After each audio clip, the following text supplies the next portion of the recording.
Just a quick note here on some of the misuses of statistics. I mean, obviously, I want to teach you to do things right, but also sometimes that means seeing how people do it wrong, because that's important too. Now, if you pay attention to the news, particularly around the time of the Olympics or World Cup or big events like that, people say that some countries' athletes have the world record or even a consistent streak of getting world records. And that somehow means that every person in the world is more skilled at that sport. Maybe there's something essential about the country's culture, or in some cases get really ugly about genetics or something. No, that's totally wrong. I mean, it all comes back to this vague statistical idea that maybe extreme values can give us information about an average. But it's not that simple.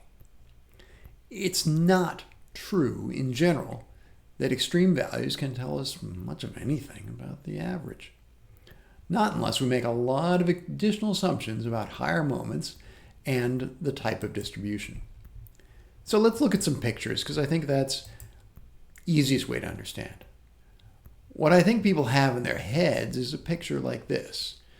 The green has a larger area of extreme value. So if I'm only picking up people on the right-hand side of that vertical line, then they're going to be a lot more in the green than the blue. And if these are normal distributions with the same variance and the same higher moments, just the green shifted to the right, if that's the only difference, then, and only then, the extreme values could give information about the average.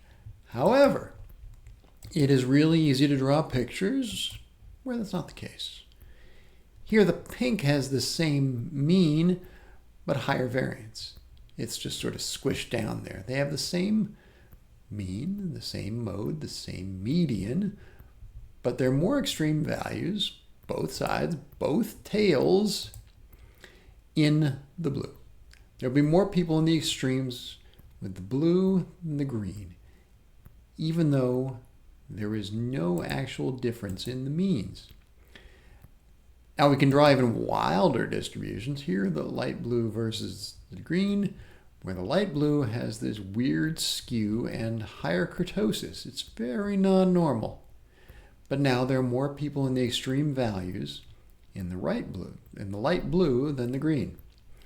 That's just because these are entirely different distributions, even though they do have the same mean. So it's just worth pointing out the places where statistics can go wrong, or where our interpretations would go wrong. We'd like to make some conclusion, maybe without thinking too deeply about it, but just the world is not that simple. Sorry.